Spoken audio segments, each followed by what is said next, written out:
So are we just podcasting now? Should we just? Yep. Okay. We're in. Coming in hot. What's up, everybody? Continue on, Eric. You're saying something. Oh, It's yeah. By nature of this is a soft open. Yeah, soft launch. I was out last Sunday trying to shoot squirrels, and like you see squirrels all the time when you're out there bow hunting, deer hunting, whatever. I saw a squirrel, specifically squirrel hunting, and I was like, thump, thump, thump, thump, thump, thump. I'm like, oh my God, I might get a shot. He might come on. And then he ran up the tree, and I didn't get a shot at him, Dude, and I was super bummed out. It changes everything about that encounter. Yeah. As far as like, or even seeing a rabbit when you're deer hunting and like, you're hyper focused on deer and that's what you're like, okay, cool, rabbit. Like, doesn't really, might not even register, and heck, I was deer hunting opening day of our rifle buck season, and I looked down and an adjacent tree, it's like 2 feet away, and I'm like, where did this squirrel come from? Like out of nowhere, there's like large squirrel. Like 3-pounder. Large. And I'm like, dude, how did he get there? There was like by the way, I know where there's like a squirrel hole because there was like a classic like cartoonish knot in the tree. He had crawled out of this hole and was just sitting on it, kind of looked at me, went down the tree, went about his squirrel business. Like 2 hours later, came back, shoop, boom, right back down in the hole. Sounds like we hunted the wrong spot today. But again, like it was cool to see, but it wasn't like my heart was racing, my instincts didn't go off. It wasn't like all hands on deck. Like, I don't know, it's interesting. At this point in time, I think it'd be a good point to introduce our guests for today. You got Mark, Eric, and myself as usual, but we have Tawney and Jason Meekhof from BHA, which I always knew this. I shouldn't say I always knew this because at some point somebody had to tell me, but I have, since always known this. It's Backcountry Hunters and Anglers. But every time I say it, I want to say Bureau of Hunters and Anglers. Am I the only one? I've never heard that particular version. Yeah. It's what I always think in my head, and I'm like, wait, what is the B for? Then I realize, Bureau. Yeah, it's not Bureau. But anyway. And not like a bureau, like a dresser, like a bureau of land management. Right? Oh, yeah, totally. Which we'll probably get into that as well. Yeah, but I see the connection. I can see how you can make a mistake. I'm trying to help Absolutely. you out a little bit. I appreciate it. So as some of the listeners may have inferred from our pre-podcast / intro chatter, we went on a nice little small game foray today. Got Land and Jason their first Wisconsin hunting licenses. Yeah. So they got their small game licenses today, took advantage of the Wisconsin first-time hunters program where you get a reduced rate. Which is awesome. It's really cool. Dude, it is. And that's not, and we've pointed this program out a couple times before, but it's not it's a one-time thing, but it's not a one-time thing. Like if you came to Wisconsin to hunt deer for the first time, then you would get a reduced price deer tag as an out-of-stater or as an in-stater as well. Yeah. And the same thing would go for turkey. So it's not like, well, I bought my hunting license here one time, so like, it's like one better and done. spend like, it on something good. My first, right, exactly. Right. So we want you to come back. And that's coming from the state of Wisconsin and us here. Exactly. We'll be back. We'll be back.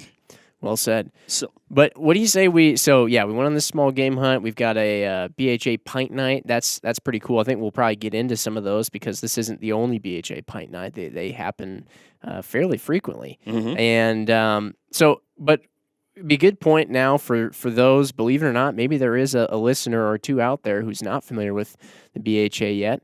And now's your chance to get familiar with it. And also these two folks that are involved with it quite heavily. So we'll have you guys maybe intro yourselves and talk a little bit about your history with the BHA, because I think you guys have quite a history with it.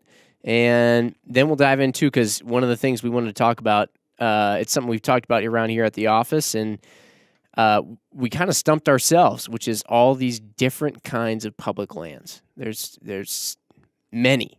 I think that these guys...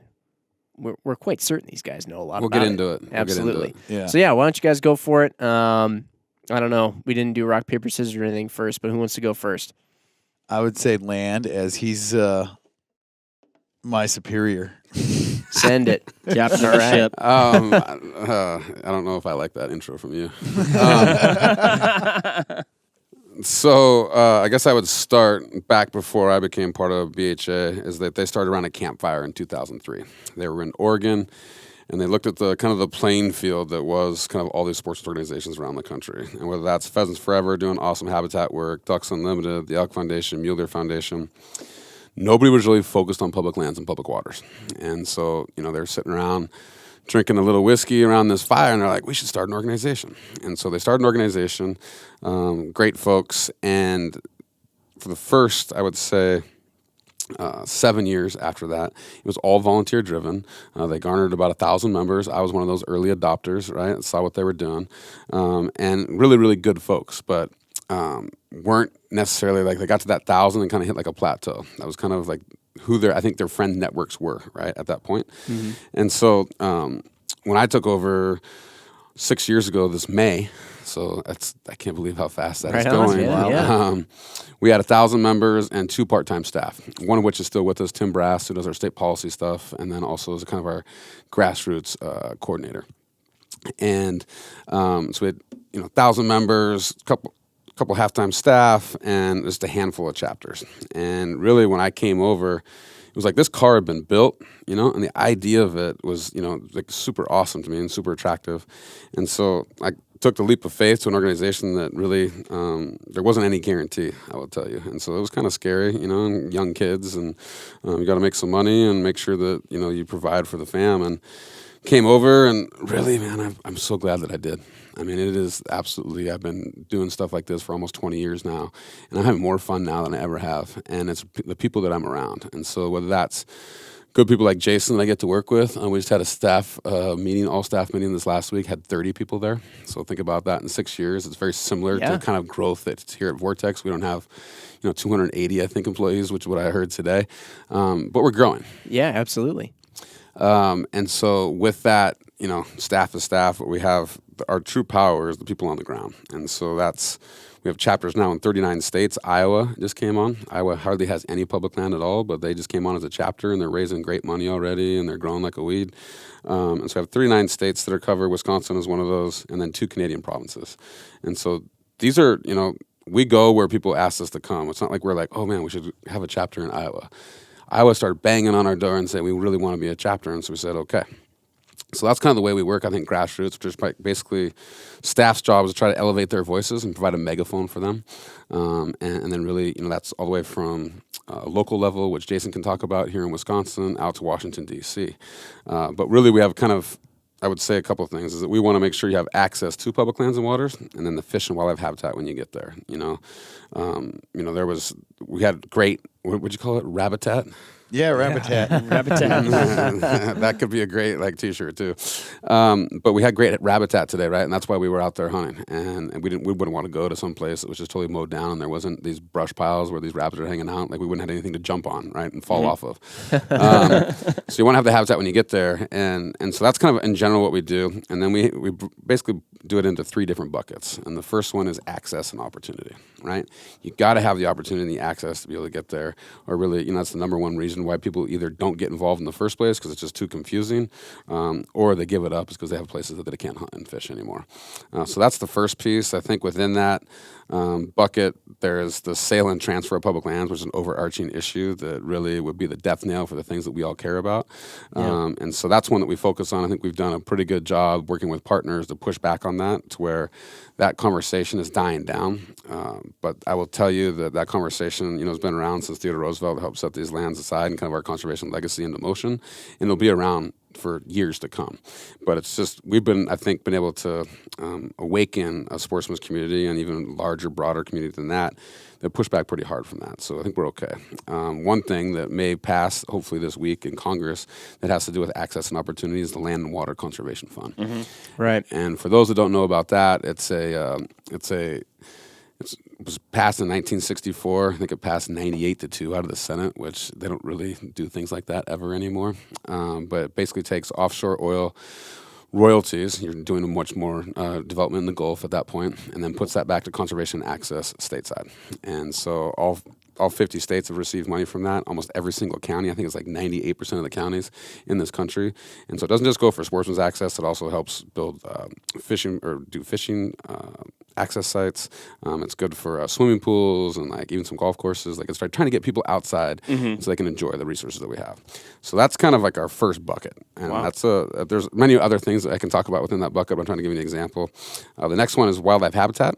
Fish and wildlife habitat, and so that can go all the way from special places like protections, right? So like right now we're working on the San Juan Mountains in Colorado, trying to make sure that that place stays the way it is right now. Then What's specifically threatening that right now? Then? Yeah. So it's like that piece is like oil and gas development. Okay. Now this is a place that it has great community support, right? Like from local community, and they want to make sure this is a place where people elk hunt a lot. There's an awesome river in there, and so there's a big industry kind of around that piece, like with rafting companies. And so that's really like, again, like this isn't BHA being like, well, that's an awesome place, let's go protect that place. No, it's like the people on the ground saying, hey, this is a place that I go all the time. Now help us protect this place. And so that's kind of the small piece, I would say, in that bucket, and then going all the way up to a large one would be like things like the Clean Water Act. Clean Water Act that help protect drinking water for all Americans, but also provide places. When you think about the Prairie Pothole region up in North Dakota, which is the duck factory of the North America, like making sure that those temporary wetlands, they're only wet during the spring, are protected. So small kind of San Juans, which is not small, but it's like that's a smaller piece, all the way up to large things like the Clean Water Act. Last piece is probably the hardest bucket for me to describe, and really, like it's our stickiest one, is fair chase. And fair chase, I think, we all kind of, we've had conversations today, like we all kind of have different concepts of what fair chase is. But I think, which is good, because it's up to everybody, kind of like I think Aldo Leopold talked about, it's what you do when nobody's looking, right? Like we all have different ideas about what that is. But there's threats to hunting, at least in our minds, that just don't make any sense, right? They're like that one, like you see it and you're like, man, that is not fair chase.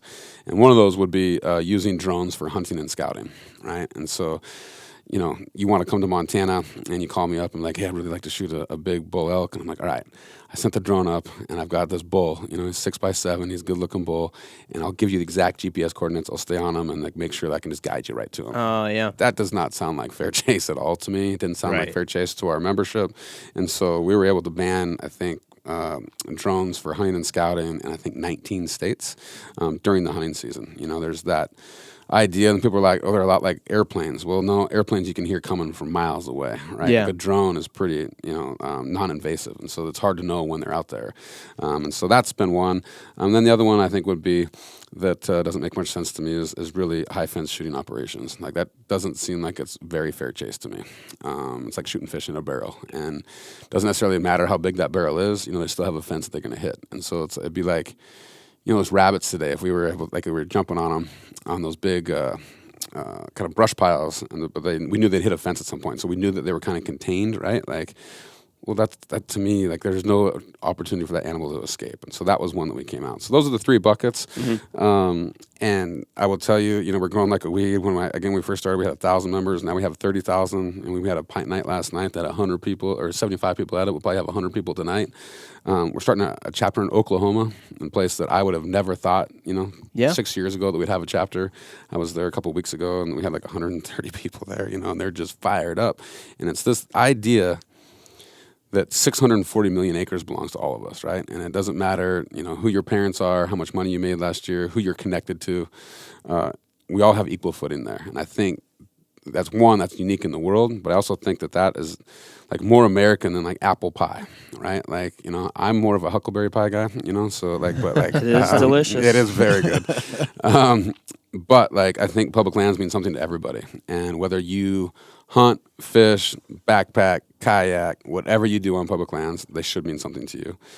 If you don't do any of that, like, you should feel about the contribution to the economy that's annual every year. Right now, there's estimates like $887 billion that's being contributed, and like, now that's all outdoor, the outdoor economy, but public lands is like a key, like, cornerstone piece of that. Then the last one, if you don't do any of that stuff and don't care about the money and the sustainable factor that is, it's like clean air and clean water. Like, put a price tag on that. And, when I think about clean water, 70% of our streams start on public lands. Like that's the base of where this clean water starts. That's a pretty wild fact. That is. And so it's pretty awesome, right?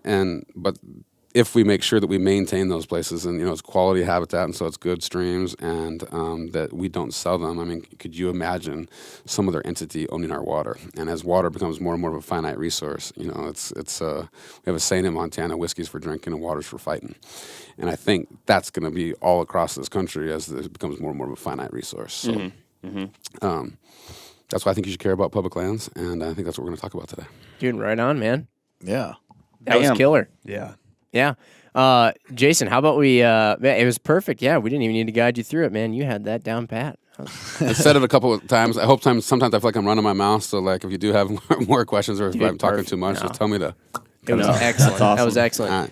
Jason, let's hear a little bit about you too. So, like Land said, sort of our grassroots are where our real power comes from. And I'm sort of the staff member on the ground in the Great Lakes region. So I'm the Great Lakes chapter coordinator. So I like to see myself as sort of the facilitator in chief for the Minnesota, Michigan, Wisconsin, and Ohio chapters. Probably add a couple chapters this spring as Indiana, Illinois, and some other folks come on. But that's sort of what I do. I take care of helping to make sure that stuff like this happens. Land and I are able to come into Wisconsin, travel around, do a couple pint nights, see some cool stuff. Yesterday we did some really neat stuff over in Wisconsin. We went to the CWD testing facility. Yeah. Oh, cool. Oh, yeah. So that was really cool. Got to watch a little presentation. Get super scared about CWD again. Super scared. Yep. Then we rolled to where'd we go then? After that, Goose Lake. Goose Lake. We rolled up to Goose Lake Wildlife Management Area, which is a state chunk of land that the BHA chapter in Wisconsin sort of adopted. So they're been doing habitat projects out there. They did some work keeping oak wilt from expanding in a specific spot as sort of an emergency. They came in there when the DNR didn't have any staff time available to go in there. And the BHA chapter got some folks together, went out there and took care of that so that didn't expand into that oak sort of flat area they had there and had to. That's awesome. Yeah. And they provided one of the CWD dumpsters, so for awesome. carcass disposal out there, and they disposed of 4.6 tons of carcasses. Wow. And kept those one off the dumpster. landscape. Yeah. So That's incredible. Yeah, that's pretty good cool. stuff. It's a lot of carcasses. Yeah, exactly. A lot of deer parts. A lot of hunting going on in Wisconsin. We had a pretty good rifle season this year. Yeah. So I think Must have. what was the harvest up by 5%? It was I want to say. sizable. Yeah. Yeah. Don't quote me on that, but the conditions were absolutely Ideal. Yeah, ideal. Yeah, Did you guys have a lot of snow during some snow during We had rifle season? The perfect dumping of snow the evening Yeah. before opening day. And Yeah. just crystal clear conditions, high pressure day, cold. It is what, Rut was still cranking. it's what you dream about when you think opening day Opening deer day, hunting. yeah. And We So had like you're excited already. Yeah, And then yeah. that snow happens. You're like, oh man, this is crazy. And of course, now that it's closed too, it's almost 50 degrees in the middle of December. Yeah. Yeah, exactly. It all just makes sense, right? Yep. Yeah, and I totally sidetracked us there, but I mean, you made me think of something. Both you guys, when you're talking about, people are saying, "Hey, we want to have a chapter here. We want to do things," and that's one thing that I've noticed about, backcountry hunters and anglers in general, and the people who are a part of it or are wanting to be a part of it. Is this is a very passionate group that is just way more activated. I mean, we got a lot of people here, a lot more doers, I guess, right? I mean, you're talking about adopting of Goose Lake, and they put the dumpster out there, and they, they did that cleanup of the invasive species, or trying to get that under control. We've seen them out there cleaning up the Wisconsin River. Yeah. Yeah, and that's volunteer time. These guys are not getting paid to do this. They're doing this because they want to and because they care. And that's huge because, as we know, natural resource is one of those things where time and money is only so much when it comes to a department. Yeah. So to have a group like BHA out there carrying that water, with the department's always looking for more money, funding, stuff like that. If somebody can volunteer their time to fill in just going out to the state wildlife area and like dealing with things like the oak wilt that the DNR doesn't have the funding or time. You know, you only have one person running around like a county. You can't fill in all that spot. Yeah, and I think, you know, I mean, I don't want to take anything away from other organizations either. You know, they've been doing a lot of good work on the ground, and I think that Adopt a Wildlife Management, you know, area has been very successful here in Wisconsin. Other organizations like Pheasants Forever have been engaging in that. I think what's different about BHA is that we've got like kind of like a younger workforce, right? You know? Like, and so, you know, when we go to this pint night tonight, like you're going to see, I bet 90% of the people there are going to be, you know, 40 and younger, right? And we did a survey this last summer of our membership, and it came back like 33% independent, 23% Republican, 20% Democrat, which I love, like those numbers. Like that's just awesome. Right. It's like that's America, I think, right now, very independent. But then the other one that really jumped out is the part is that 70% of our members are 45 and younger, and like that jumps out the roof and like changes things. And so as far as these projects on the ground, I mean, how old is our buddy that like? I mean, he's probably like early 30s that like helped like. Yeah, Bryce is only like 32 or 33. Yeah, and like he just like saw that something needed to be done and was like, I'm gonna go do it. And like and I think that idea of like let's go do it instead of talk about it, and whether that's like picking up the phone and calling an elected official, or if that's, you know, adopting wildlife management area, you go do that, and then we will help provide, you know, other resources for you. And so I think, you know, that's one of the reasons why we're attracting younger folks is that we give them an opportunity to be engaged. That's cool. No, that's way cool. And looking at that breakdown that you just described, one thing that I think is really neat about that is, like, people are maybe aligning differently politically, right? Which, you know, sometimes can affect your views or outlook on, you know, various issues. Sure. But you've got this kind of broad spectrum of folks who are all coming together, like a pretty even swath, you know, if you're going to break them into, you know, silos.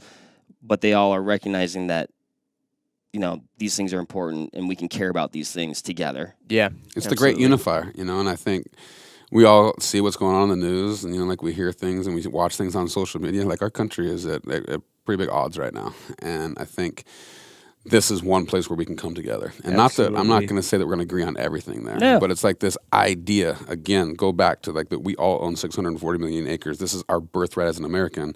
Let's make sure that we do what we can to pass that on in a better, you know, way to the next generation. And I think if you start there, those kind of shared values, then we can have other conversations about what that management actually looks like. And if we don't do that, you know, I think, you know, that this legacy that was gifted to us, like, it won't stay that way. You know, we really have to find that common ground. Yeah. I can speak from personal experience. You know, I think one of the things with public land is now I appreciate it more than ever. Prior to really getting out and engaging in public land, doing activities that I really enjoy on public land, I didn't have as much of an appreciation for it. So I think, you know, one of the biggest things that people can do to really appreciate public land, and it doesn't have to be hunting. We talk about hunting and shooting and all that all the time here. It could literally be just going out for a hike and seeing a nice sunset and sunrise. And so I think that helps gain an even better appreciation for the public land that we're trying to protect, and waters too. We say land a lot, but waters are important to point out there too. And that kind of swirls around too to the topic we want to talk about a little bit, because you can have a really great appreciation for public land and waters, but it helps to also understand that they're not all created equal. That's kind of, I think maybe that's what we'll go with for the title here. Not all public land is created equal, but there's many different kinds of public land. We were just on this hunt. Mark, Ryan Buckenhurst, and I were on this hunt in Nebraska, and we were dealing with, I mean, what was it? There was like BLM, there was BLM, state land, refuge. Yeah, there's national, there's... You have national forest there too, national grasslands. Yeah. Mm-hmm. Yeah, so I guess what we really wanted to get at was each of them has their own different rules and regs and ways that when they're open. Can you camp on one? You can't camp on another. You know, there's so many different things out there, and it kind of gets, I guess, to somebody who's new into it, it's a little bit overwhelming, I guess, when you see all these different kinds of public land. And I know, like, from the way I've looked at it, like, you know, my two big passions in life are hunting and fishing, right? So I've probably not looked deep enough into these differences and really asked the why, or, you know, the who, what, where, when, why, how. It's more, okay, what is it? and can I hunt or fish on it? Yeah. And if the answer is yes, then there's a good chance you'll see me there someday. But like you said, the differences, the nuances, how it's managed, who's managing it. And you even have some that's private land, but it's leased by, the state or different whatever programs. in order to be used publicly. So, yeah. And so we figured bringing you guys on, you guys might be able to speak to some of that. We've brought in the experts. We've brought break it down. Yeah, exactly. So how do you, when you look at a piece of public land, how do you, one, figure out what kind it is? And then why are there so many different kinds? What are the points of each of them? Do they each do different things? Are they each managed by different groups of people? Are they what's going on? So it's a good segue. I think that one thing I would say is that, Jason and I are going to try to break this down for you in a simple way, and then maybe dive a little bit deeper into it. Yeah. But I think it's up to everybody to kind of be thinking about this, right, all the time, and educate yourself. I mean, like I think Mark says, like I just want to know if I can get on there and hunt and fish. Okay, well, but there's other nuances that go along with that, right? And I think it's up to us as hunters and anglers to understand that. There's a little thing called Onyx Maps, which is like I think absolutely like has changed the game. I mean, we use it a lot today when we're out rabbit hunting, like to one kind of know where we were, but know where the ends of like where we actually could go hunt.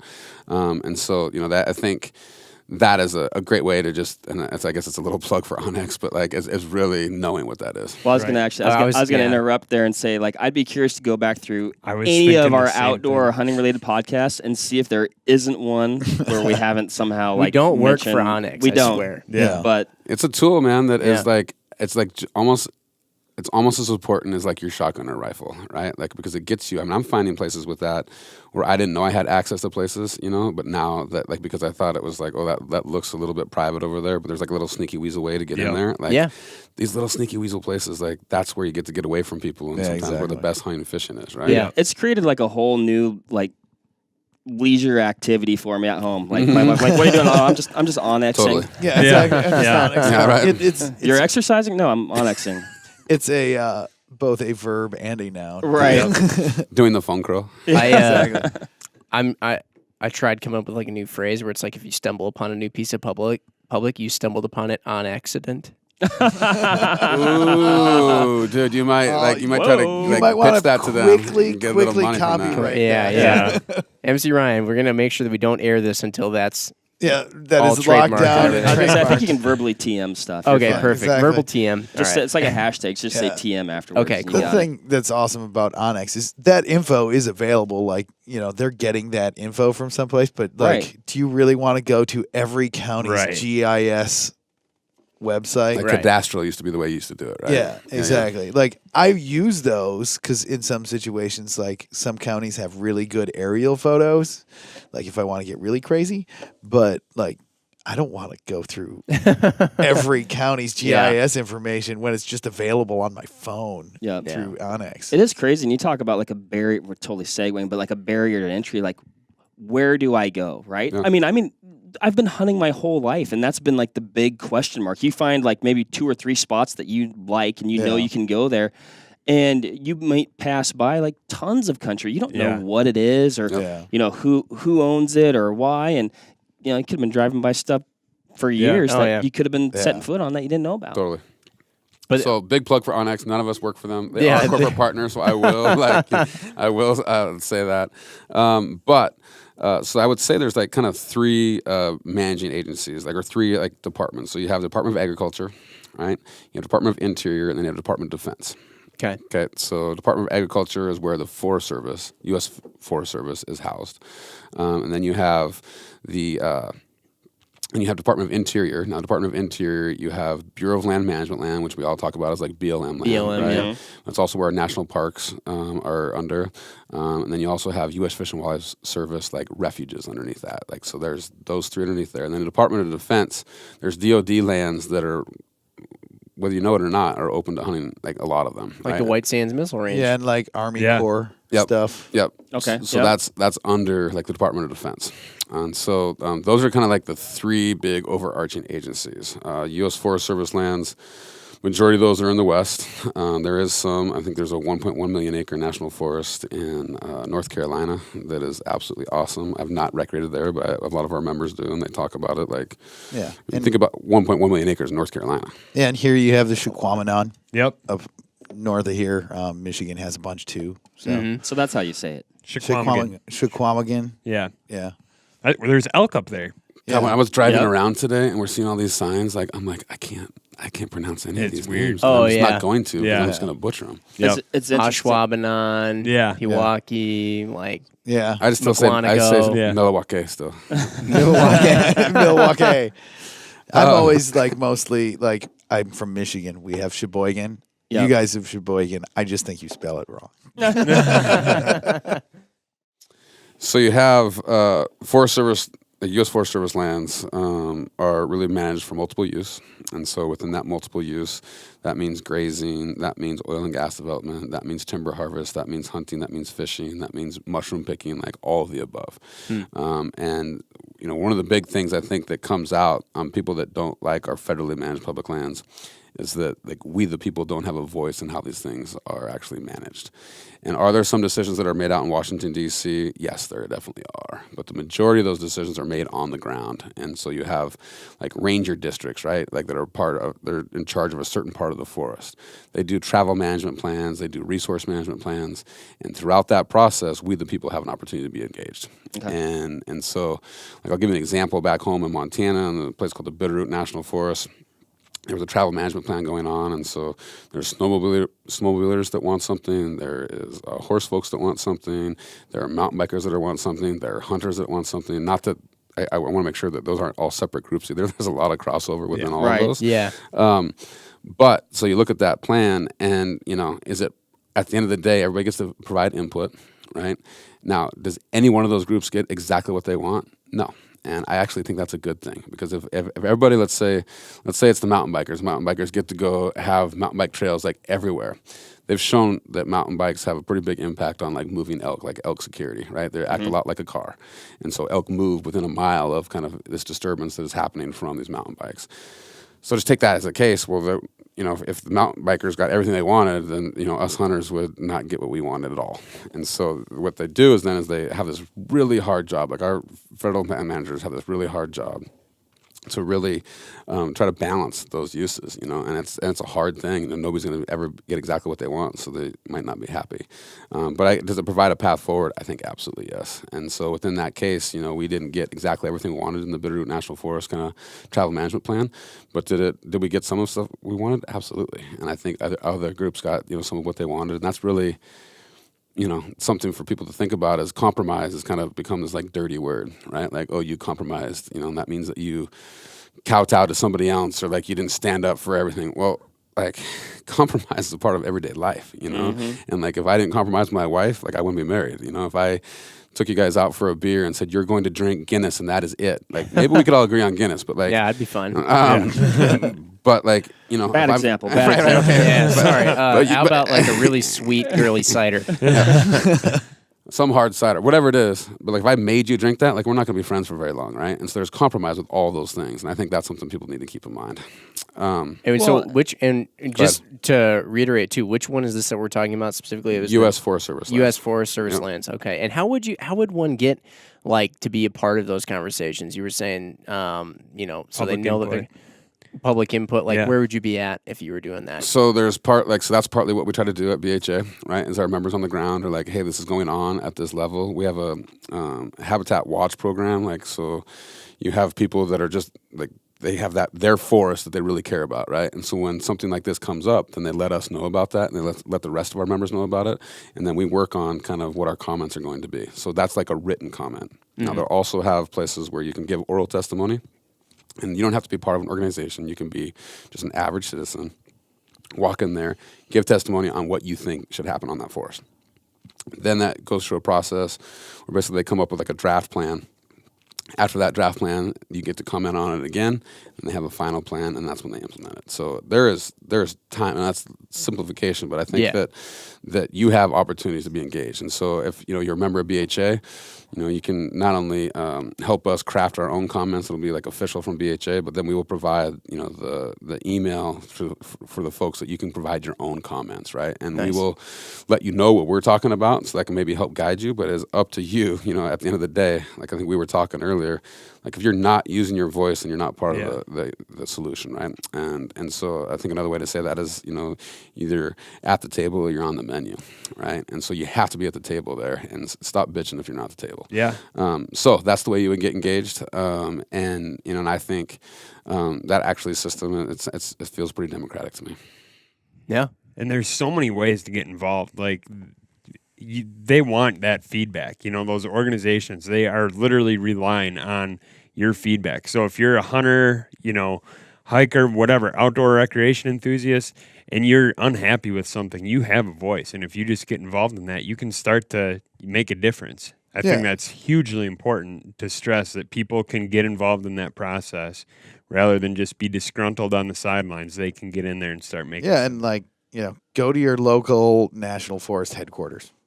Talk to the people, like the land managers on the ground. They're like your neighbors. Yeah, they live in your community. Yeah. They go to the same grocery store, right? Exactly. I always So go thought talk when to they got them. off work, they just jumped in their spaceship. And Put that government suit on, right? yeah. But and to that same point, you might be disgruntled or disagree with something, and maybe as opposed to knee-jerk reaction or not doing anything, or maybe making some random comment on social media or something. Yeah. With some investigation and actually talking to these people who are involved, you might get an explanation that even changes your own mind. Not that that's the end goal or the end game, but sometimes it just takes a little bit of the why or answering some questions, and you'll find out some answers. These people aren't coming up with things out of thin air. No. Yeah. It's not they're not up there just like, I'm gonna do this today. There's like comment periods and all this stuff. So there's like reasons they're going about it. What you just described about the National Forest Service and everything like that in these lands, I guess that's just what I always assumed it was like for all the different public lands. But they're different, right? So what's the difference like when we move over to something like the BLM lands or something like that? What the goes Bureau of on Land there that's Management, a little bit right? different? Yeah, so the Bureau of Land Management, I think when they were first established, it wasn't so much about multiple use, though that's become more of a mantra for them. It was more about resource extraction, right? And trying to make sure that we had resource extraction that was going forward in a responsible manner, but that was providing resources for this great country that we have. And so whether that's oil and gas development, hard rock mineral development, not much timber harvest happens on Bureau of Land Management lands. It's more like kind of like these wide open spaces. Grazing is a huge thing that happens on Bureau of Land Management lands. Quick side note: grazing on federally managed lands is like $1.35 an AUM, which is an animal unit month, and so that's like for one cow for 1 month is like $1.35. If you go to state land, that averages between $10 and $16. You go to private, it's like 20 and over.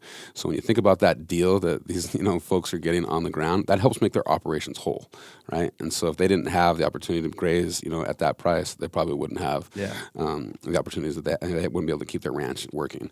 So Bureau of Land Management is more about focus towards extraction.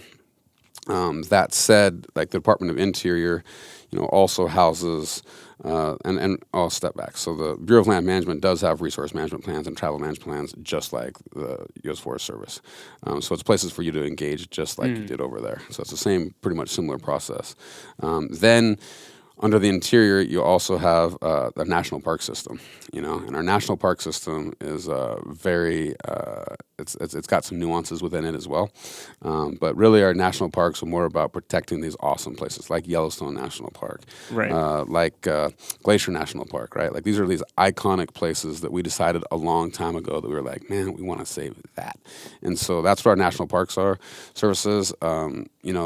Things are much more restricted in those places. Like there's some national park units that you can hunt on, but the majority of them that you cannot. Majority of them you can fish on though. Like I've had some amazing fishing trips in Yellowstone as well as Glacier Park. So I mean, hungry cutthroats. The West Slope cutthroats are just amazing.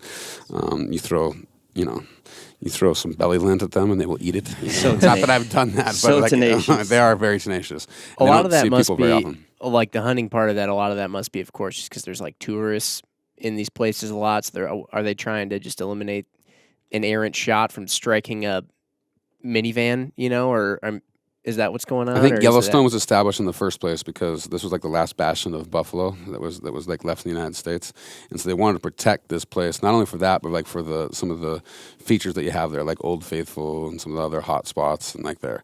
That said, if you go to Yellowstone, there's a ton of people along the roads and like maybe a little bit on the trail system, but as soon as you get away from that, like it is like one of the coolest like wide open places. And so I think it was more about trying to have a place that was just kind of like untouched by man, that we're just going to leave like it is right now. Cool. Okay. Now I think wilderness areas provide some of those opportunities as well, where you can hunt, and so there's just different nuances to that. But that's really, I think, what tell me if I'm wrong.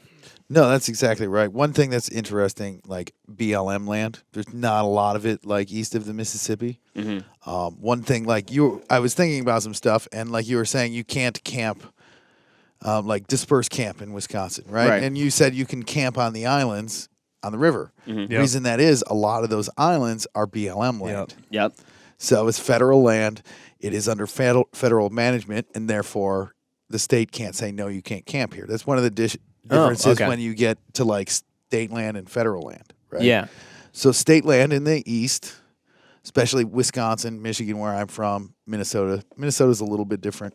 That land is managed much like federal land is. Like you go out west, it's going to be managed for profit, essentially. You have like school trust lands, stuff like that.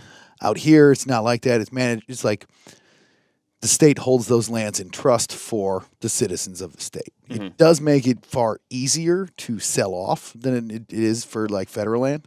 Would you guys experience that in Wisconsin? You guys sold off 10,000 acres when the exiting governor first came into office. They pushed through some legislation to sell off state land, which 10,000 acres you guys had access to that went to somebody else, and now you have no access to, which is a horrible thing. But in general, you have access to all those state lands. There is some differences between like state parks, state game areas in Michigan, state wildlife management areas here, just as far as nuances there. But like, one big difference in Wisconsin is like you can't camp on it, right? You can't disperse camp unless you're on a like state campground. And the kind of stuff we like to do, Mark, you guys, it's I want to go hiking and camp, Right. You're up in the American Legion State Forest, up by Eagle River and all that stuff. You can't just hike in and camp in the middle of nowhere. Right. You have to like stay at a spot, and then you can like drive around and hike into where you want to sit. So you can still go back in and have Yeah. those amazing experiences, but it's somewhat it's limited. somewhat from a limited. base camp. Yeah, exactly. So you have to like have a base camp that's like at a park or something like that, and then you have to hike, drive around, and it's not the same as just camping in a spot and being able to hunt from there. So I don't know if this question will just totally throw us onto another track or whatever, but what you kind of got at was, so you mentioned something where kind of the way that, for example, Wisconsin does their state lands, it makes it a little bit easier for the state to potentially sell that land off. Maybe more so than, I think, if it were federal land, or maybe more so than if it was the way that another state more out west would do their state lands. I guess what I'm getting at is I've heard in the past before some people clamoring about avoiding having federal lands go under the control or ownership or management of the state. Yeah. And I always found that interesting to myself, because a lot of times you hear about, the federal government is like this big brother, leave me alone. And there's no way that all these people just in Washington, D.C. could understand exactly how we do things out here on the other side of the nation, or here in Wisconsin, And so I remember at first when I was, I guess I just didn't know a whole lot about it. I was kind of like, why are you guys avoiding that? Like, shouldn't you want Wisconsin to kind of like have its own, say in ownership and things. But actually, there was a lot of good reasons as to why people were clamoring kind of against that. Maybe you guys could speak to that. And maybe it's not all just a totally black and white thing, but maybe it is. I don't know. No, it's there's some grade to it, but I think like ultimately having things stay in public hands, like and managed by our federal agencies, is something that we at BHA totally want to happen. I think that, like Jason's already started talking about some of the nuances with state managed land. I mean, you can't. I'll give you an example in Colorado. Hunters have to lease back land that already belongs to the states just so they can go hunting, right? I think it's about 20%. Again, don't hold me exactly to that number, but it's like 20% of the state lands are actually open to hunting. And that's because hunters pay money to lease to be able to actually go hunt there, okay? Huh. We've already talked about camping, camping is either very limited or not allowed at all. When you think about Forest Service lands, you can stay for 16 days, and either you stay in a designated camp spot, or you're just out in the woods and dispersed camping. And as long as you're moving after those 16 days, you could literally. We had an intern a couple summers ago, Jack, that lived on public lands the entire summer. Which I love that story. I think he got tired of waking up in a wall tent and having to take a shower downstairs at our office. But so there's that piece, and then we've alluded to. Well, before I get into that, then there's if let's say that these federally managed lands were transferred to the states. Who's going to pay for law enforcement? Who's going to pay for road maintenance? Who's going to pay for fire? All those things, right? Those things add up, and our states, a lot of the states, around this country are not just rolling in money right now, right? And so they have a couple options. The first which is baffling to me because when you look at your property tax bill, you're kind of like, how are you poor? I am paying you. That's a whole nother rabbit hole underneath, and doesn't probably include a rabbit coming out on the other side. Yeah. But then there's this idea that so they have two options. One is that they can try to exploit these resources as much as possible for short-term gain, right? And try to to squeeze all the money they can out of that, whether that's through timber harvest, whether that's through oil and gas development. Isn't that what some people have said happened in Texas, for example? I don't mean to speak out of turn or whatever. I don't know if that's Texas is a whole, I almost look at it's the People's Republic of Texas, it's a little bit different than every other state, right? And I think there's different nuances in how Texas became a state and what happened when it became a state and that kind of thing. I will say here in a sec, a good example in the West of Nevada and then Utah and then Oregon and why this is a problem. But so they either can exploit it, right? Which again, when we talk about that, you want to have access to, and then the fish and wildlife habitat when you get there. When the main reason for those state lands is to make money, other uses take a back seat to that. And I'm not going to say that there isn't examples where that's worked out in a positive way, because there is.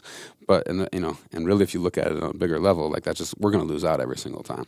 So they either do that or they sell it, right? And so that's the next piece I'm going to get to. So Nevada, when they became a state, they were gifted by the federal government 3 million acres. They said, here's 3 million acres that you can use it however you want. And so Nevada has chosen to sell 98% of that. They have 3,000 acres left, right? So it's 3 million to 3,000, okay? So that's an example. Then let's go to Oregon. Oregon has a state forest called the Elliott State Forest. It was a school trust kind of lands. And so that, again, is that main purpose is to generate money. Timber harvest is going on there. They stopped being able to do kind of timber harvest there. And so the land board was like, we got to sell. And so that's when our members were like, no. This is a place where I've been elk hunting for a long time, and it's very important to me. And so they called us. Megaphone goes out, and I think we had a petition that was signed by 3,000 or 4,000 people. We were able to submit that both as written testimony and at public meetings. There's other organizations like the Oregon Hunters Association that got involved, and we're helping out. And at the end of the day, that land board voted not to sell, but to change the designation, right? And so instead of being like, we got to make only money, let's treat it more like a wildlife management area. So that's a huge success story. Giant. And then right now, in Utah, there's a land sale that's, I think it's 41,000 acres that's up for sale right now. And so that's because it's school trust lands. The state agency is allowed to bid. And so I can't remember exactly what their bid is, but it's in the millions and millions of dollars to try to buy that piece. but somebody could outbid them, right? And so here again, like it's state land.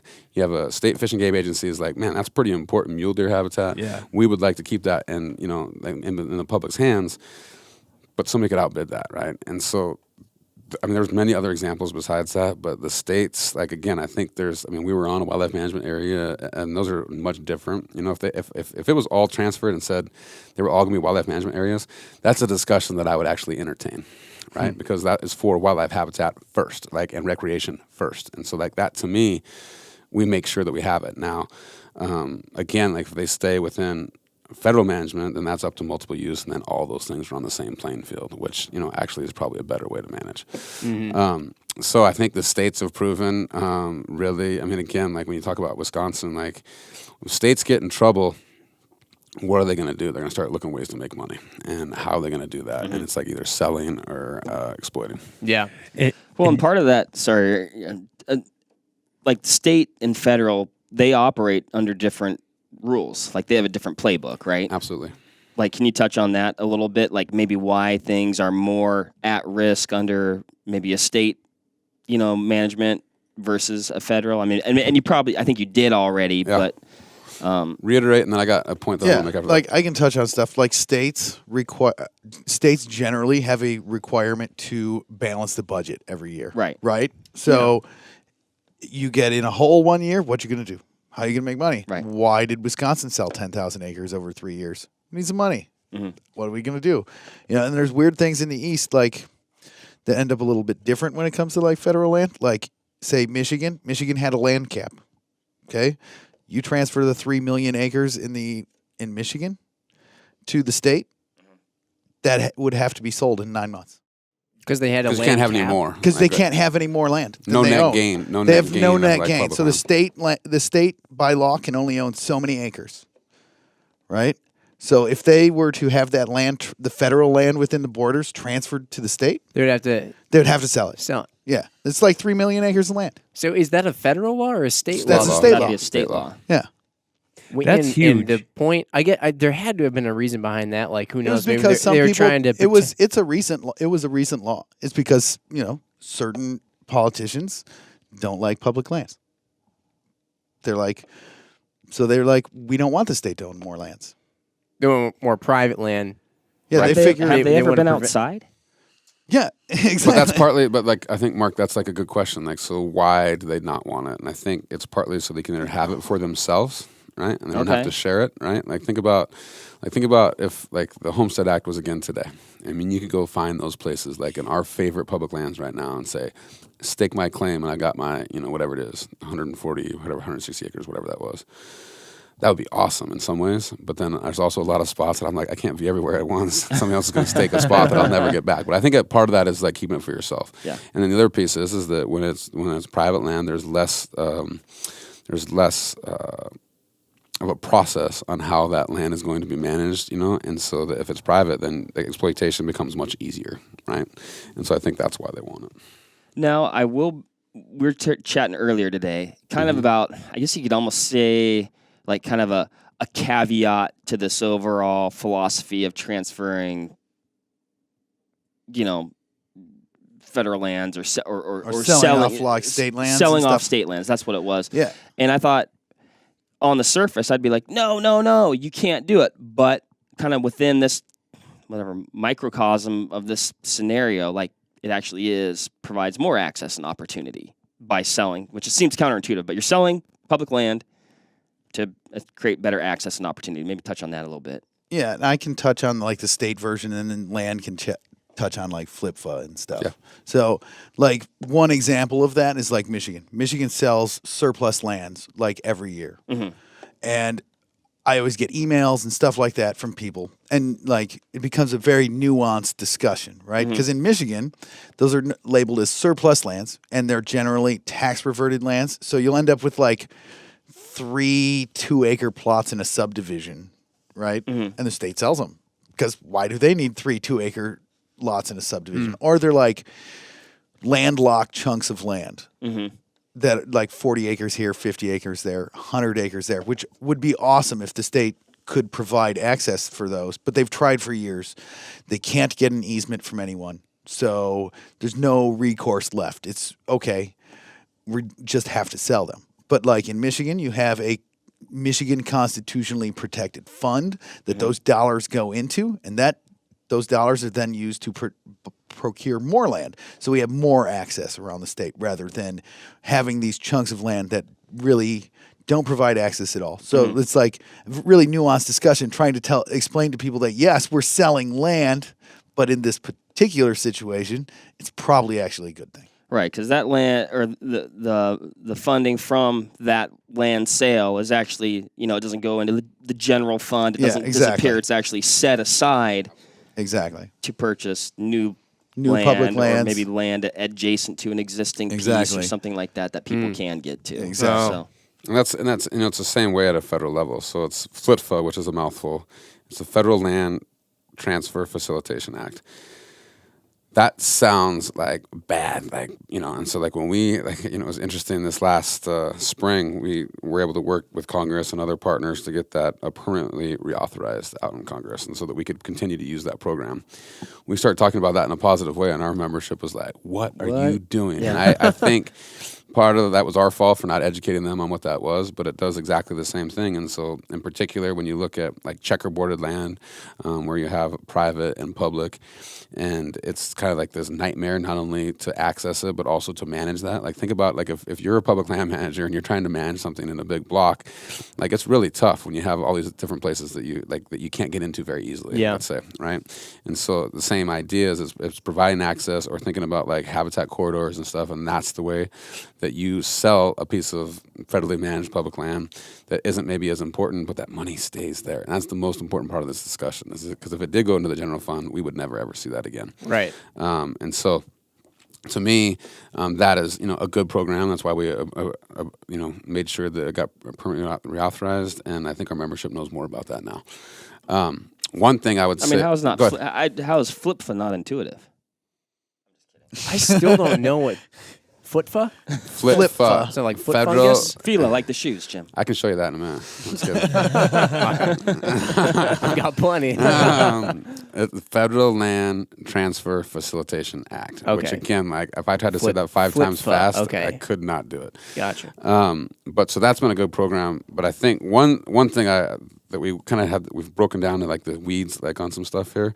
We haven't talked about National Wildlife Refuges. National Wildlife Refuges are these awesome things that Theodore Roosevelt first set aside Pelican Island as the first National Wildlife Refuge down in Florida. And at that point, it was because women wanted feathers in their hats, and so we were crushing birds that way. Market killing was going on to put food on tables, and so this was Pelican Island was this place pelicans were going in particular, but other birds as well. It protected that place for bird species. Okay, that's the first one. Then in the... It was the 1920s, 1930s, 1934 in particular, we passed the duck stamp. Duck stamp, right at that point, we had the Dust Bowl was going on, wildlife was in major trouble. And we, as hunters, we said, hey, we want to have to pay to be able to make sure that money then goes back into habitat for ducks, right? And so that's the duck stamp that you have to buy at a federal level if you're going to hunt any kind of migratory waterfowl, so geese and ducks. That money, it's now just got finally increased from $15 to $25 here a couple years ago.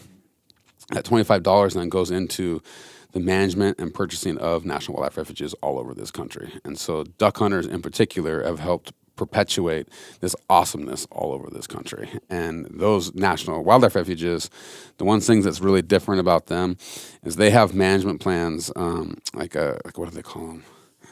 It's basically management plans, but they last 25 years. And so those go through every 25 years, and it's really important to be a part of that when they're having that discussion. But that's not an ongoing discussion, really. It's this is what we're going to set our priorities for, and then we're going to move forward. And national wildlife refuges, the majority of them, you can hunt and fish on. Secretaries of the Interior over the past 3 administrations have been increasing access to places where they didn't necessarily have access before.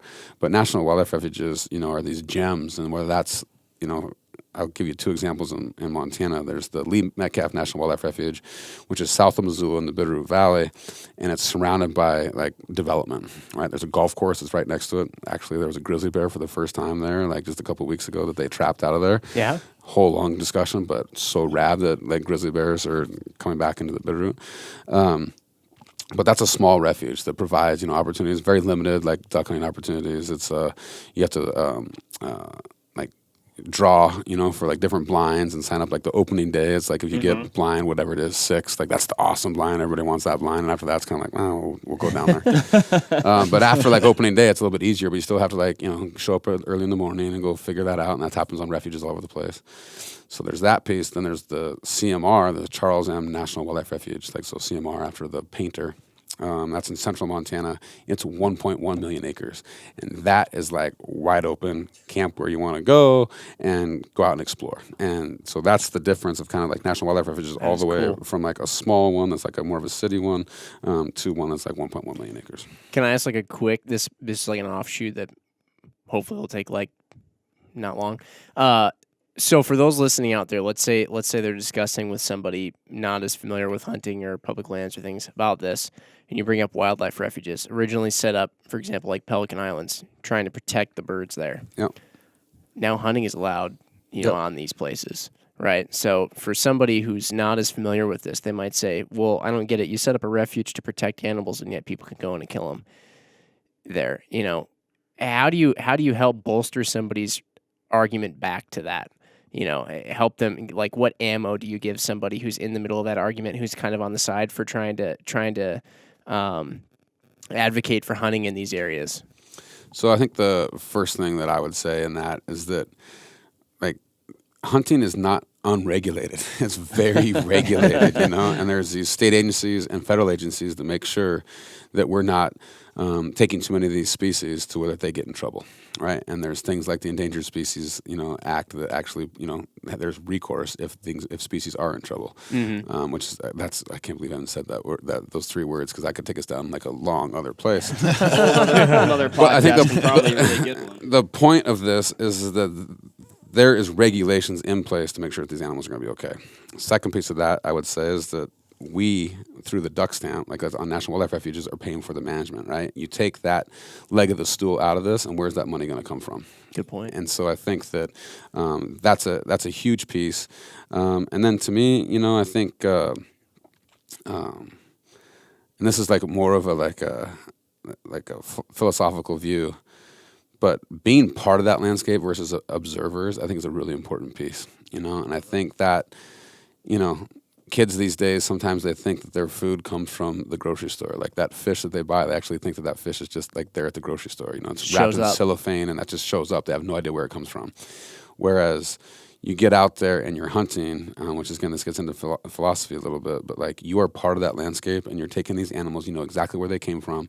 And I guarantee you that you're going to care more about that place and making sure that it has good wildlife habitat, making sure it's managed well because of the opportunities that you have, right? And then being able to pass that on to young kids and have them see, like a kid's eyes when they see that fish come out of the ice hole, right? Or or out of the water. Like it's an amazing thing. And that connection to those wildlife. And so if we take that connection away through hunting and fishing, like who is going to be the stewards? Not that there's not other folks, and there's folks within Audubon, there's other folks that care about wildlife. But we have this different kind of connection to that. And to me, those are the 3 things that I would tell somebody. That's cool. Yeah, I agree. It's one thing I would say is have the discussion with folks about the regulated nature of hunting. So many people get in that like discussion and they never like. You're talking to someone who probably has no clue that hunting is regulated. Right. Yeah. Like, you need to explain, like, a bird. and somebody's like, we so often people on our side just assume that person knows that, and they hate hunting because they hate the fact that we're killing things. Like, have the discussion then about like, I can only shoot 2 of these a day. I can only have like 8 in my freezer. Things like that. And it's amazing. I've had those discussions with people. It's amazing how much the light bulb comes on. Yeah. No, you're right. I mean, I've had that same people. Oh, I thought you could just go. Yeah, exactly. No, that's not the way it works. Nope. Pittman Robertson Act. Yeah, exactly. Yeah, and That's so I cool. think, we've been paying for it, things, starting in the 1920s, then with the duck stamp, 1934. I also don't think that that's something that we should beat our chest too much about, right? It's like, I think hunters sometimes get caught, and this is a good thing to bring up, is that we get caught, we pay for everything. Well, it's not quite true. Like within the duck stamp, that's true. Within Pittman-Robertson dollars, that's absolutely true. Like we help pay for management. When you look at the management for National Forest, Bureau of Land Management, national parks, that costs every American about $2. Okay, it's a pretty darn good deal, Yeah. Like, and so to me, I think we should acknowledge that they're paying. Now, if I could be king at National Audubon for a day, I would say every one of our members should be buying a duck stamp. Why? Because that's more money that would be put into those buckets to not only pay for the management of our national wildlife refuges that we have already, but to potentially purchase new ones, right? That like help protect wildlife habitat. Like Yeah. I just like that piece, I think is a big one. That's actually I wrote that down, and I was gonna say, you don't have to be a hunter. You don't have to be a duck hunter. You don't have to be any of those things to purchase a duck stamp and do great things. Yep. Yeah, exactly. And it's a cool piece of like little artwork. Yeah, Every to year collect it. it's $25 and you just go to the post office. If it was solely meant for hunters, it wouldn't be at the post office. And if you aren't, going to hunt with it, I don't think you have to sign your name over. yeah, it. you don't Right. have to sign your name on it. And what's Another hunting related regulation Yeah, thing exactly. that denotes that I plan on hunting waterfowl is you Absolutely. sign over your beautiful duck stamp, which I'm totally okay with. And I buy multiple a year. That's something you can do as well. Like, Yeah. and I buy them for my kids, because I think cool. like my dad used to do that for me. And so I think, again though, let's not beat our chest and like we've been paying for this and it's about time you pay for it and blah blah blah. I think Right. we have to talk about this in a different way, and really like, Yeah. hey, Exactly. like these are the we care about this resource.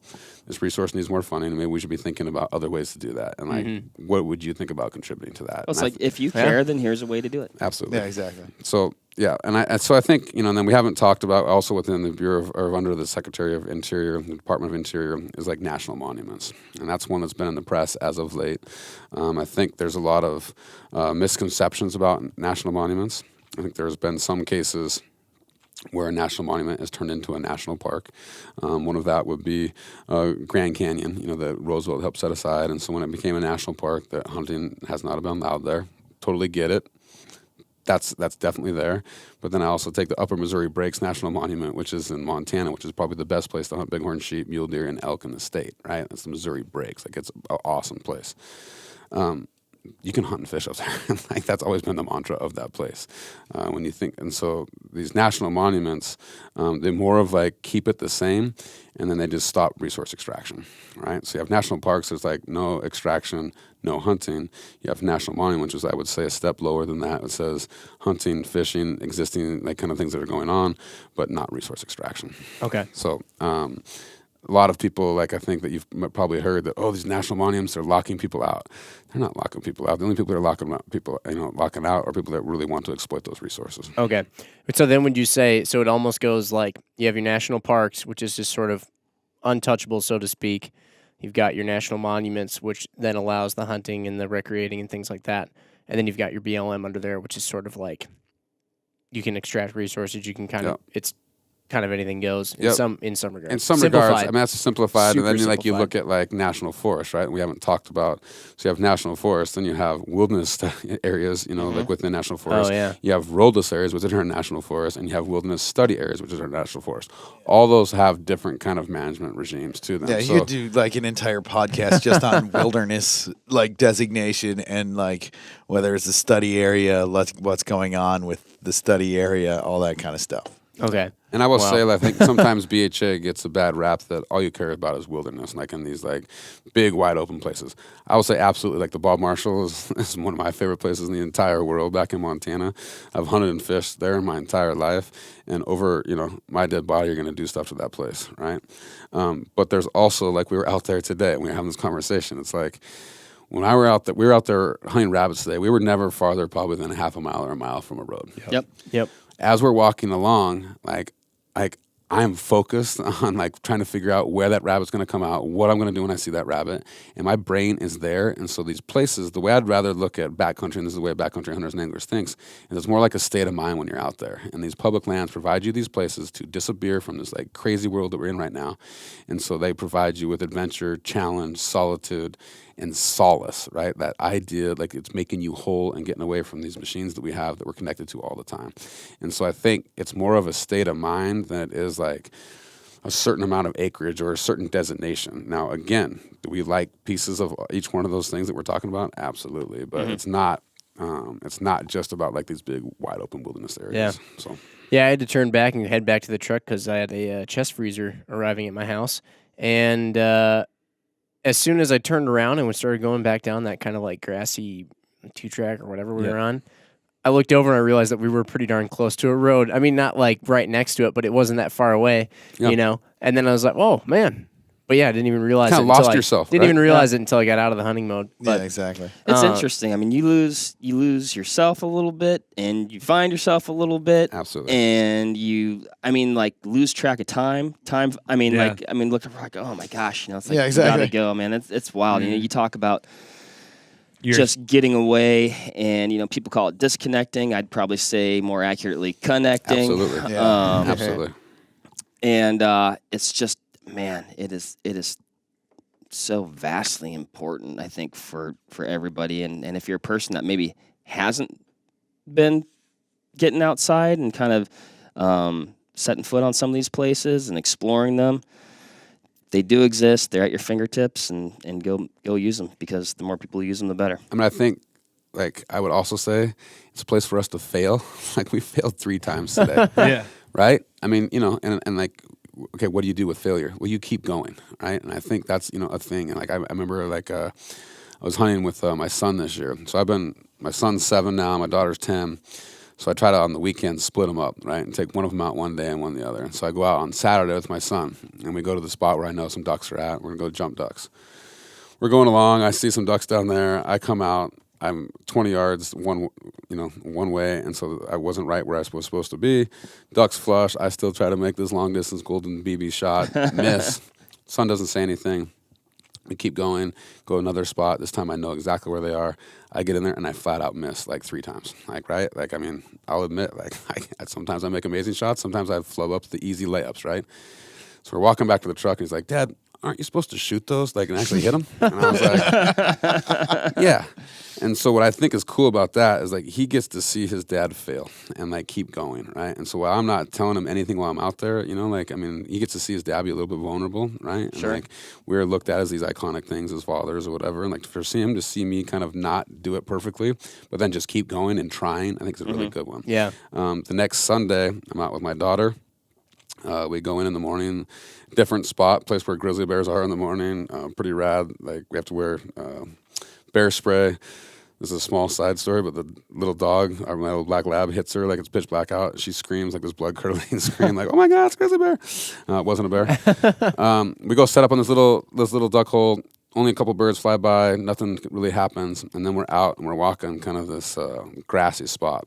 And I got a young dog. She starts going nuts in front of me.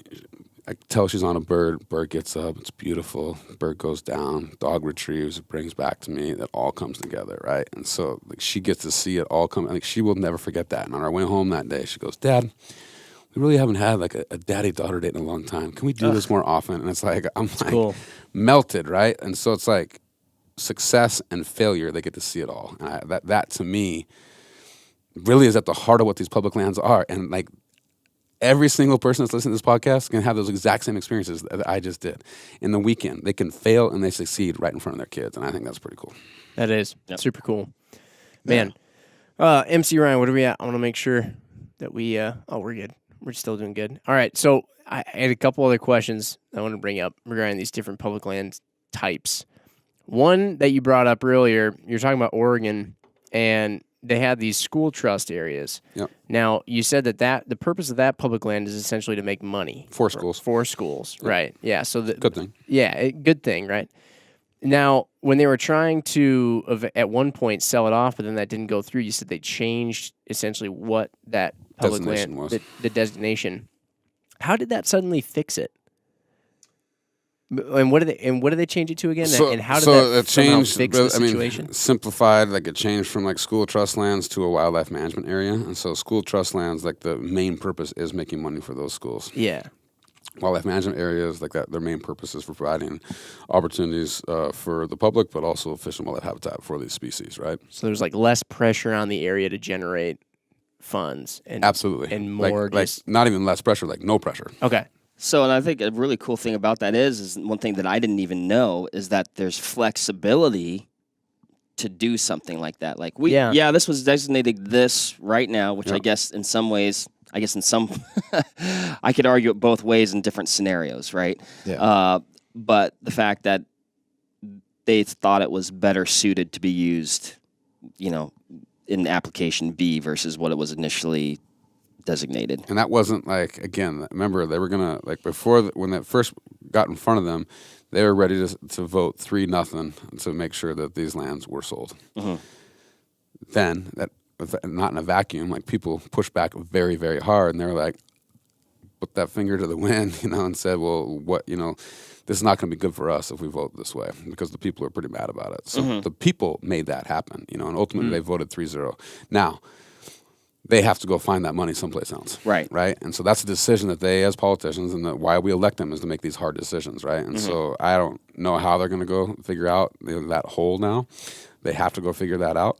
But what they decided to do is really respond to the people, and they think the best decision at that point was to make sure that stayed in public hands. And I think that's pretty, it's a good story. But again, they got to go find that money someplace else. That's cool. Yeah. The last one I had, Mark, you might have another one too, but the last one that I had was just some conversation too about some of these ones you mentioned, because I think some people just find this interesting, the DoD ones. So like some of these bases and places that you can that you can hunt on.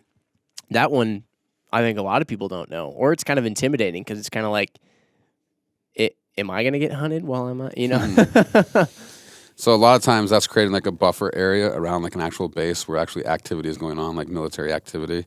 Sometimes they are doing exercises out in those places, and then you cannot be hunting or fishing out there when that is happening. But that's a great resource for active duty military in particular, but also to the general public. Now, every single base is managed a little bit differently, but there's an opportunity out there. And I would, if you have some DoD land in your area, make sure you contact, the people that are helping manage that, and then figure out what the actual nuances are for on the ground. Now, again, that's set aside. Main purpose is for Department of Defense, right? So that's different than all these other lands that we've talked about. But at the same time, they recognize what a resource these lands are and want to make sure that, in some cases, they're available to the people. Yeah, and I know in Michigan, there's a couple of bases. Like we have Fort Custer and we have Fort Grayling, and those the person that's managing all that, you put your name in. They have a draw for a tag. It's not a tag, but it's your ability to hunt there is approved, and then you can hunt there that season. And in some places, the base is broke up into different units essentially, and you can draw turkey hunting. You can draw a tag you drew that unit just like you would on a wildlife management area. You drew a blind. Specifically, you can draw an area on the base. Gotcha. That's cool. Yeah, like you were saying, don't try to argue necessarily if they're closed that day for a Bomb run. Yeah, bomb run. I think not if you sure try you're and gonna go win out, that, right? you're not going to win that one. 500-pound bomb will always. But I got the right win for my stand. Yeah, that's a bad choice. Yeah. Mark, do you have any other ones? Those are the ones I could think of off the top of my head. I also want to make sure that we're timely too, because we have that pint night coming up. Yeah. Yeah, no, I mean nothing too crazy, man. We covered a lot of really good ground here. There's a ton more ground to cover. Yeah. There's just so much management happening, and so many different. It really helps actually. Even just listening to you guys on this podcast talking right now, it helps understand where you should be looking and where you should be, what you should be concerned about. Yeah. When you look at different kinds of land. So, when you see, XYZ is BLM or National Forest Service area, you kind of know who's in charge there and where you would need to go if that were ever in jeopardy or whatever. And that's Yeah. I've got one more question. Yeah. And so when I was looking at different places to hunt in Nebraska, one thing, at least I guess I haven't seen it other places. Maybe it exists other places or it goes by another name, but it was Belfland or Bureau of Education Fund. Is it like sort of like school district properties? I think it was essentially school land. Okay, so I know. But I wasn't. So we looked into a specific piece, and I believe it had, like you said, those lands I believe are for to make money for schools, and so we were looking to maybe potentially hunt this piece, or we were looking to potentially hunt this piece, but it had been leased out. I think the mineral rights had been leased out, and along with that came the hunting rights or something like that. But I found that curious, and then I guess my other question with that is that all of those or just some of those? Like, could you potentially hunt some of those BELF lands? So, like, that's a very state-specific one. Yeah. Like, some states are completely different. Like, I know, like, I'm not sure about Wisconsin, but, like, where I grew up, there's, like, school district land where, like, school districts may have, like, property that they do that kind of stuff on, right? That they are able to use to generate some funds for the school district, or they have it as their like nature center preserve that they can take the kids out on, or for some reason somebody just donated them land. And a lot of those districts you can hunt, but you have to like specifically call that school district. And it's like, Gotcha. Is this huntable land? Like, Right. And that's definitely a very state specific thing. Gotcha. I got a quick one.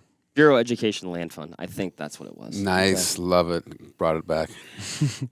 Voluntary public access. Yes, that's what I was going to bring up. That was my question. So how does that work? I know there's also a habitat incentive program associated with that. Could you guys touch on that a little bit? So I'll touch on it and then let Jason get deeper. So, basically private landowners, I think they're so important to the management of our wildlife species, right? I mean, a lot of times these animals really don't know fence lines, and like they may be moving in between wintering grounds to, breeding grounds to calving grounds, like whatever those are, right? Like they move within the landscape because the landscape's there and they provide different things for them. So they're connected, right? And they're so important that our private lands, provide a lot of habitat for a species that we all like to chase around. And so, like, I think that's the first thing to think about. Second thing to think about is that there are some private landowners that are willing to open up their land to the public. And there's a tool within the Farm Bill that just passed for like $50 million for voluntary access programs all over this country. I know that they started one here in Wisconsin a couple of years ago through that fund. And so it's basically making sure, I think, again, I'll tell you what I know best, and that's Montana, is that our program in Montana was done so that during the fall season, which is a pretty important time for producers, like whether that's, cattle or whether that's like farmers, right? Like that's harvest time. You have all these hunters knocking on their door all day. Well, what does that mean? I got to get off my combine, or I got to go deal with them, right? And so, like, that's not something that like they can afford to do because the time is not something that's really on their side, right? And so, by providing this access that way, it reduces like people knocking on their doors. So that's a big piece. Second piece is that it reduces liability. So as long as there's not gross negligence going on their property, like they have some pit and then they put some little cover over it, and then you walk on it and you fall down. Like what is that? Like Swiss Family Robinson kind of style, right? Burton's tiger trap. Drats. But as long as there's not gross negligence going on, then they have liability protection. And then the third one is they get a little bit of money to pay for the impacts for the people that are on the ground. So whether that's like spreading of weeds, ruts being created, gates being open, like all those kind of things, fences being stretched because people are jumping over fences. And so that program in Montana is about 8 million acres. I think they have like about 33,000 acres here in the state of Wisconsin. Right about 33,000. That's awesome. Cool. North Dakota has 1 million, Idaho has 1 million, South Dakota has 1 million. I think Wyoming has 1 million. Now there's other states that have these programs too, but it's really that's taken off. I mean, block management's been around since like I think the late 1980s in Montana. But like this program, the reason it's starting is because that program got put forward in the Farm Bill. And my former job when I was working at the Theodore Roosevelt Conservation Partnership, whatever that was, it's like almost 15 years ago. That we put that into the Farm Bill, like worked very hard and worked with other partners like Ducks Unlimited and Pheasants Forever to do that. And like it's so awesome to see it actually working and like to know that this program here just started 2 years ago. And when I told the woman that was talking to us about that program that we have 8 million acres in Montana, her face just kind of was like, oh my God, there's even more opportunity to do stuff here in Wisconsin. That's cool. That's what that is. Yeah, and I think those lands are hugely important, especially like southern half of Wisconsin, Absolutely. southern half of like Minnesota, southern half of Michigan. Those are places where like there's not even a lot of opportunity for the state to pick up more public land, just because you're dealing with like a lot of small parcels, stuff like that. So like those farmers, landowners, stuff like that provide that access to folks that live around Madison or Milwaukee or stuff like that. Hugely important. Yep. So Yeah. that's something that's really big. And having 33,000 acres, a lot of it down here that you can access for turkeys and deer and stuff like that is really big. Yeah, absolutely. Cool. All right, I don't want to. I know we're going long here. Pint night. What do you say we just? How about we have Landon and Jason do the last calls here? We'll save ours. We'll just close out. You guys, last calls basically just whatever's on your mind to finish this thing out, so we can make sure you guys have enough time to get ready for Pint night. So I would say, 39 states, 2 Canadian provinces, more to come. Your state probably has either an Instagram page or a Facebook group.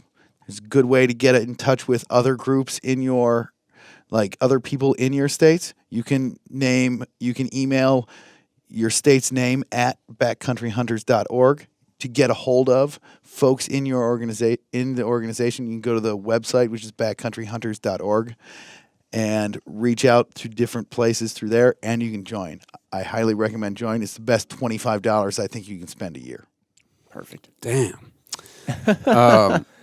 I think I would break it down. It's like know your history a little bit in this country. Like we've talked about it a little bit today. We haven't really talked about how it came about. We've talked about the different designations. This has only been around, like this experiment that is kind of our public lands has only been around for like 120, 130 years.